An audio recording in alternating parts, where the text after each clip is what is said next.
The Crusades has had an everlasting impact on society, especially when dealing with religion. The first of the Crusades began in 1095 when armies of Christians from Western Europe responded to Pope Urban II's plea to go to war against Muslim forces in the Holy Land. In the second of the Crusades, the Muslim forces declared jihad, or holy war, on the Crusaders and took back the Holy Land. The Crusades precipitated the decline of the Byzantine Empire, allowing for the rise of the Ottoman Turks and Russia. The Crusades enhanced the power of the Catholic Church, which continues to maintain more followers than any other organized religion. The bubonic plague was a devastating disease first spread by infested black rats. If you experience fever, aching joints, swollen lymph nodes, and dark blotches, you might as well say your last goodbyes. Italian cities like Florence, Genoa, and Venice had lost 50 to 60% of population. In France, farming villages lost 30%, while cities lost around 40%. In England and Germany, entire villages simply vanished. Only 130,000 left of 170,000 in Germany by the end of 14th century. Mortality rates were higher in Western and Central Europe rather than Eastern Europe. Due to the devastating plague, drinking became a major part of life. Rich people fled to country estates, and people believed the disease was a punishment from God. Flagellants were people who walked from town to town, whipping themselves to win God's forgiveness. The same people killed Jews and attacked clergy who opposed them. The Divine Comedy was an epic poem written by Dante Alighieri. The story describes Dante's travel through hell, purgatory, and heaven. A major storyline in the poem is Dante's view on hell. He pictures hell in separate circles and Satan as a half-frozen demon. Hell is cold because Satan is flapping his wings. The Divine Comedy is considered one of the greatest poems of all time. Personally, I'm a Shel Silverstein fan. The Middle Ages was a major turning point in the history of inventions. Clocks, eyeglasses, and gunpowder headline this era.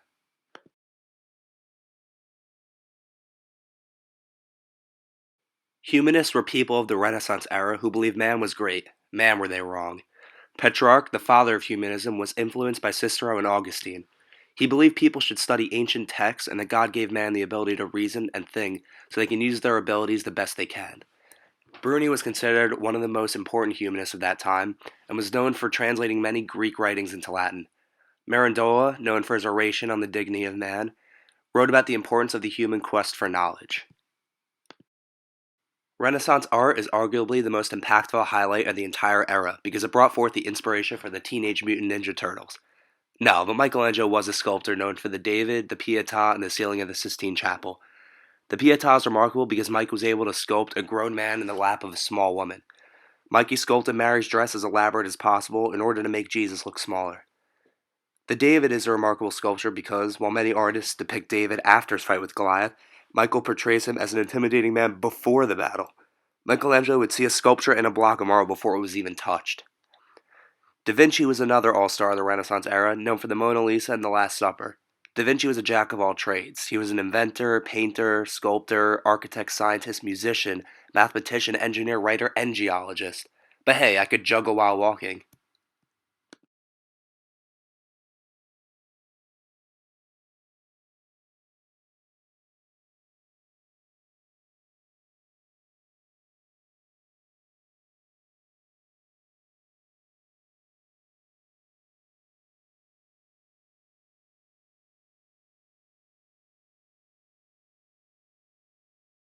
Born in London, England in 1478, Thomas More wrote Utopia, which was the forerunner of the utopian literary genre. More served as an important counselor to King Henry VIII of England, serving as his key counselor in the early 1500s, but after he refused to accept the king as head of the Church of England, he was tried for treason and beheaded. That he was named for, yes. Okay, let's go to the thought bubble. Luther studied law, and like most law students, he hated it. Then one day, a sudden storm blew up, lightning struck him to the ground, and in a panic, he cried, "Help me, Saint Anne, I'll become a monk." He survived, and in the next 2 weeks, he withdrew from university, entered an Augustinian monastery, took his vows, and sent a message to inform his family, who I'm sure were delighted to have spent all that money on education because monking is so lucrative. In 1505, Luther was sent to Rome on a diplomatic mission, and he ignored all the awesome art and focused instead on Rome's corruption, with prostitutes openly soliciting on the filthy streets, priests who made light of their duties hurrying through Mass so fast that it seemed to mean nothing, and openly deriding church doctrine. doctrine. Luther was obsessed with his own sinfulness, and he kept confessing incessantly. And finally, his confessor and teachers sent him to the University of Wittenberg because, they were a little bit annoyed with him, and they figured he'd be good at teaching scripture. These days, of course, incessant confessors are put on The Real Housewives of New Jersey, but back then you sent them to the University of Wittenberg. Anyway, Luther finally found his answer in St. Paul's epistles, specifically in one line that said, "The just shall live by faith." In other words, salvation comes through faith, not good works, not through prayer or fasting or vigils or pilgrimages or relics or giving to the poor or the sacraments or any action that a person can take. We can't ever be good enough through our actions to merit salvation. We can only have faith. In Latin, sola fide. Only faith. Thanks, Thought Bubble. So Martin Luther's new interpretation of sola fide grew into a full-scale conflict with the Catholic Church when a friar named John Tetzel came to Wittenberg selling indulgences. An indulgence was a donation to the church that came with a promise from the Pope to reduce a sinner's time in purgatory. Like, to quote from an indulgence that Friar Tetzel sold, "I replace thee in the state of innocence and purity in which thou wert at the hour of thy baptism." Luther felt like that wasn't the sort of thing that, should be for sale. The price of this whole life complete forgiveness of any horrible sin certificate, by the way, was 3 marks, probably about half a year's wages for a laborer. So Luther didn't like seeing his parishioners handing over money that they didn't have for a scrap of paper that he believed to be meaningless. So in response, he wrote 95 theses against indulgences and then dramatically nailed them to the church door for all to see on October 31st, 1517. Popular legend has it that on October 31st, 1517, Luther defiantly nailed a copy of his 95 Theses to the door of the Wittenberg Castle Church. The reality is probably not so dramatic. Luther more likely hung the document on the door of the church, matter-of-factly to announce the ensuing academic discussion around it he was organizing. He questioned, why does not the Pope, whose wealth today is greater than the wealth of the richest classes, build the Basilica of St. Peter with his own money rather than with the money of poor believers? Henry VIII is one of the more well-known kings in English history, known for his meatballish stature. Starting off as a skinny young boy, Henry became an obese ruler with countless illnesses and problems. He married 6 women looking to produce an heir to the throne. Henry VIII was labeled Defender of the Faith, but converted because the Pope would not end one of his marriages. King Charles IX of France, under the sway of his mother Catherine de' Medici, ordered the assassination of Huguenot Protestant leaders in Paris, setting off an orgy of killing that resulted in the massacre of tens of thousands of Huguenots all across France. An estimated 3,000 French Protestants were killed in Paris, and as many as 70,000 in all of France.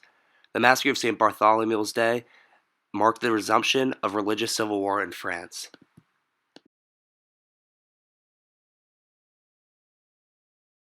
The Gunpowder Plot was a plan to murder James I because of his non-tolerance towards Catholics. Guy Fawkes led the group under the genius name John Johnson. The plot, however, failed because of some miscalculations. But if you make up the name John Johnson, you deserve to not succeed. Of the guillotine. Oh, thank you. Half the time those things didn't really work. How was it, honey? They couldn't finish. Oh, really? Yeah, I gotta go back tomorrow. Oh, well, I made cabbage for dinner. Yeah, that would be the ending to this day. Charles II, the son of Charles I, was brought in to patch up the boredom that came with Ollie Cromwell. The King of Bling loved partying, but wasn't really the greatest leader. He was faced with conflicts against Parliament and a plague that spread throughout England. Peter the Great was a Russian Tsar in the late 17th century, who was best known for his extensive reforms in an attempt to establish Russia as a great nation. He created a strong navy, reorganized his army according to Western standards, secularized schools, administered greater control over the reactionary Orthodox Church, and introduced new administrative and territorial divisions of the country. He also liked boats, so yeah. Howdy all, and welcome to another episode of History of the United States according to Mr. Gresham. Today I'd like to talk about 3 gentlemen whose ideas are going to be very influential in the creation of our government here in the United States. And those 3 gentlemen are Thomas Hobbes, John Locke, and the Baron de Montesquieu. Okay, so let's talk about Hobbes first. Hobbes is an English political philosopher who, after viewing the carnage that was the English Civil War, is going to write a book called The Leviathan. And in The Leviathan, he is going to suggest that because human beings, in their basic nature, are evil and brutish and mean, that we create governments to protect ourselves from ourselves. So there's this contract, this social contract between the people and the government. Okay? Now, John Locke is another English political philosopher. And John Locke is going to take things a step further. He's not only going to recognize this social contract between the people and the government, but he's also going to talk about something called natural or inalienable rights that all people have. And he does this in his work, The Second Treatise on Government. And so all people have these natural rights, and if the government doesn't protect these natural rights, in fact, if the government takes steps to infringe upon these natural rights, then the people have a right to get rid of that government because the contract, the social contract between the people and the government has been broken. Okay, so Thomas Hobbes, we have a contract with our government. We create the government to protect ourselves from each other. John Locke, take that a step further. All people have natural rights, and therefore if the government takes actions that infringe upon these natural rights, then it is our legal right to get rid of said government. Okay, but that obviously creates a vicious cycle. Okay, people are nasty and brutish and mean, so we create governments to protect ourselves from ourselves. But who is in these governments? People. And so at some point, these people are going to take advantage of their position of power and will infringe upon the natural rights of the people. So at that point, the people rise up and replace the government with yet more people. So you can see how this is going to cycle. Okay, and we're just going to have this series of government replaced by another government, replaced by another government, replaced by another government. So how is it we can prevent this vicious cycle from taking place? Well, that's where the ideas of Montesquieu come into play. Montesquieu is going to suggest that we should separate the powers. Take the government powers, take the powers that we've given the government, and split them apart. Okay? Take some powers and put them over here, and some over here, and some over here. And so that no one branch of the government has too much power. And then throw in some checks where each part of the government has powers over the other parts, and the natural competition that will develop between them will prevent any one part of the government from becoming tyrannical, while at the same time the government as a whole has enough power to be efficient. All right, so how is it that these ideas of these three gentlemen led to the creation of the government we have here in the United States? Well, let's look at how they apply directly. Hobbes, the idea that we the people create the government. Okay, first line of our Constitution, we the people of the United States. Okay, we the people create the government. Let's look at Locke, all right? The idea that all men have natural rights, the right of life, liberty, and the pursuit of property. Okay, and that we can, if the government doesn't protect these rights, replace that government. Well, let's go to our own Thomas Jefferson, and let's look at the Declaration of Independence, the document that kind of got the whole thing going. Right? We hold these truths to be self-evident, that all men are created equal, and that they are endowed by their Creator with certain unalienable rights: life, liberty, and the pursuit of happiness. Small change, but really not significant. He borrowed heavily from Locke. And let's go a line further. And that to secure these rights, governments are instituted among men, deriving their just power from the consent of the governed. That whenever any form of government becomes destructive of these ends, it is the right of the people to alter and abolish it. Okay? Straight from Locke. Now let's look at Montesquieu. Separation of powers. This one's very obvious. Look at our federal government. We have three branches. We have the legislative branch, we have the judicial branch, we have the executive branch. And each of these branches has very specific powers, and they each have checks over the other. So, hopefully this has helped you understand those three very important individuals. I hope you've enjoyed this. Thank you so much for your time. Goodbye.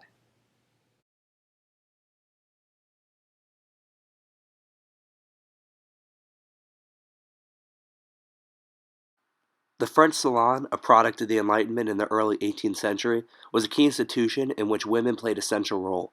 Salons provided a place for women and men to congregate for intellectual discourse. In a male-dominated society, women served as the hostesses, decided the agenda of topics to be discussed, and regulated the conversation.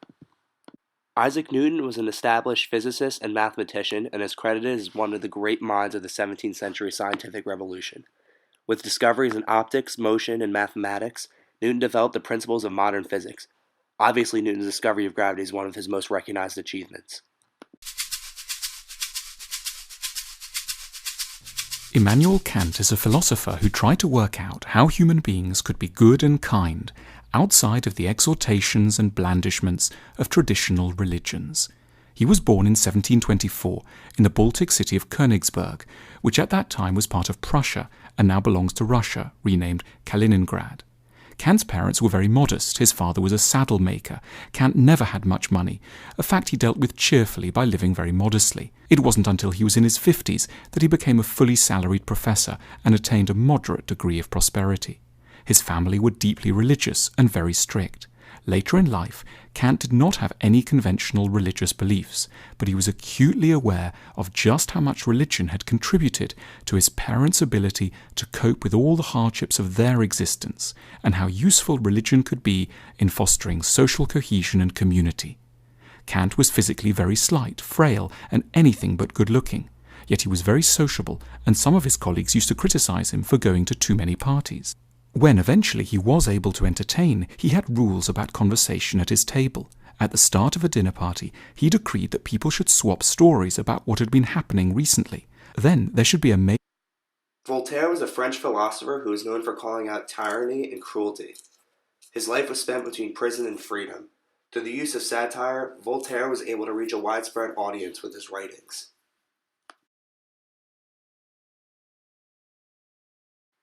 Adam Smith was an economist and philosopher who wrote what is considered the Bible of capitalism, The Wealth of Nations, in which he details the first system of political economy. Smith's ideas are a reflection on economics in light of the beginning of the Industrial Revolution, and he states that free market economies are the most productive and beneficial to their societies. He goes on to argue for an economic system based on individual self-interest led by an invisible hand, which would achieve the greatest good for all.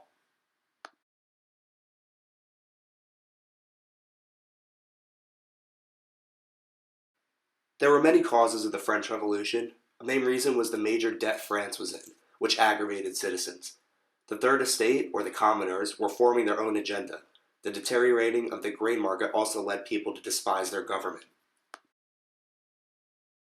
Well, don't take it too hard. You're not the first person to get fired. Look, Louis, the French people really want to thank you for your services as king, but it's just not working out, and we've decided to go another way.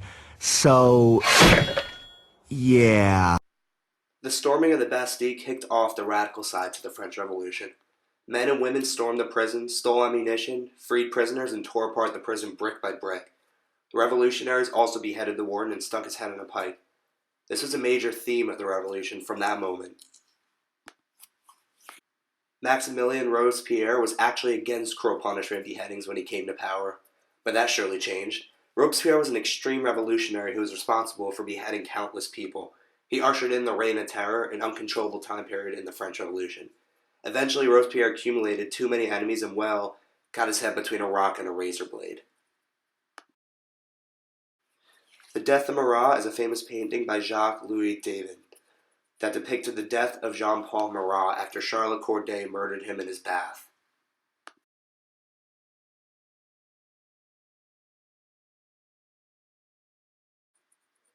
Napoleon Bonaparte was a French military leader and emperor who conquered much of Europe in the early 19th century.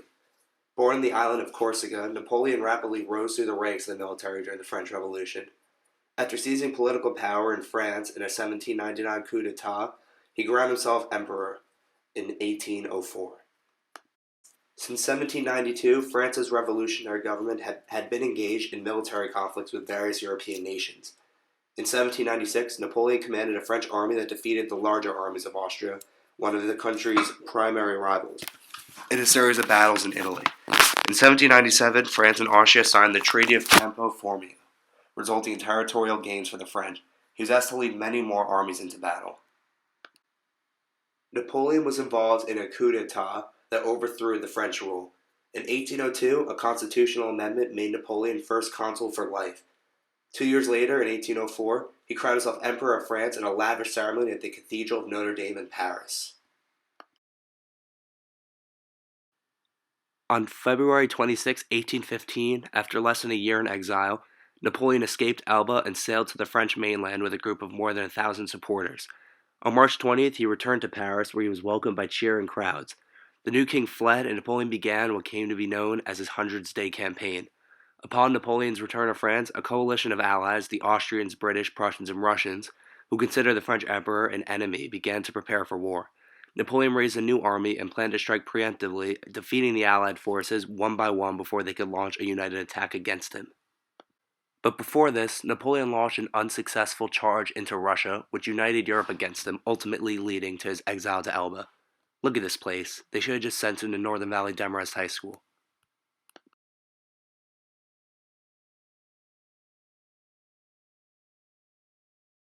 The Congress of Vienna was called together after the Napoleonic Wars in order to restore the European countries. They also worked on preventing another major expansion by another European power. Otto von Bismarck was a key player in the unification of Germany. Through his ideas of blood and iron, Bismarck called upon his people to achieve their goals through industrialization and war. Through wars against other European nations, Bismarck was successful in his attempt to unify Germany. The movement to unite Italy into one cultural and political entity was known as the Risorgimento, or Resurgent. Giuseppe Mazzini and his leading pupil, Giuseppe Garibaldi, failed in their attempt to create an Italy united by democracy. Garibaldi, supported by his legion of red shirts, mostly young Italian Democrats who used the 1848 revolutions as an opportunity for democratic uprising, failed in the face of resurgence of conservative power in Europe. However, it was the aristocratic politician named Camillo di Cavour who finally, using the tools of realpolitik, united Italy under the crown of Sardinia.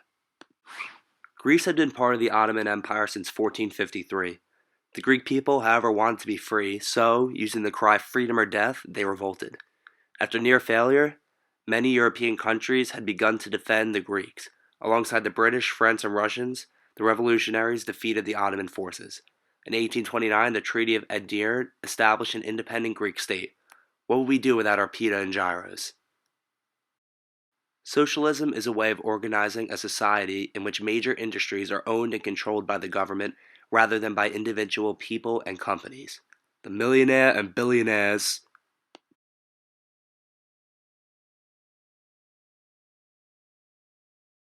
Albert Einstein was a German-born physicist who developed the general theory of relativity, among other feats. He is considered the most influential physicist of the 20th century. While most of us cannot even begin to explain or understand this theory, we all know it was important. Einstein emigrated from Germany to the United States when the Nazis took power before World War II. Marie Curie was a Polish-born French physicist famous for her work on radioactivity. Curie was a two-time Nobel Prize winner in both physics and chemistry. She helped discover polonium and radium while contributing to the development of X-rays. Sigmund Freud was an Austrian neurologist best known for developing the theories and techniques of psychoanalysis, which is a method through which an analyst unpacks unconscious conflicts based on the free associations, dreams, and fantasies of the patient.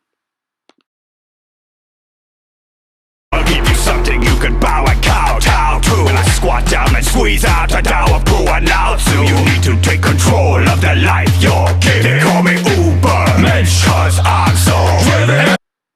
Ubermensch is basically the German Superman created by Nietzsche.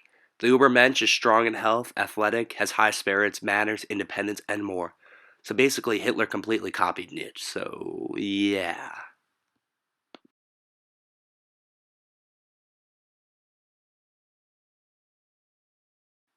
World War I kicked off with the murder of Franz Ferdinand by the biggest underdog in history, Gavrilo Princip. Ignore the fact that Princip was counted out by the Black Hand. Princip was destined to be the terrorist to kill Franz, as the car took a detour past the coffee shop Princip was enjoying a nice brunch in. The main causes of the Great War is often spelled out as, well, MAIN, which stands for militarism, alliances, imperialism, and nationalism. Militarism is the belief in building up a strong armed forces in order to prepare for war. Alliances was the main cause, in my opinion. Too many countries had connections with each other, which led to all the European countries declaring war on each other. Imperialism was big time in Africa. England, France, Germany, Italy, and Russia were scrambling to claim colonies there. Nationalism is endless pride or devotion to one's country. The Battle of the Somme, also known as the Somme Offensive, was one of the largest battles of the First World War. Fought between July 1st and November 1st, 1918, near the Somme River in France, it was also one of the bloodiest military battles in history. On the first day alone, the British suffered more than 57,000 casualties,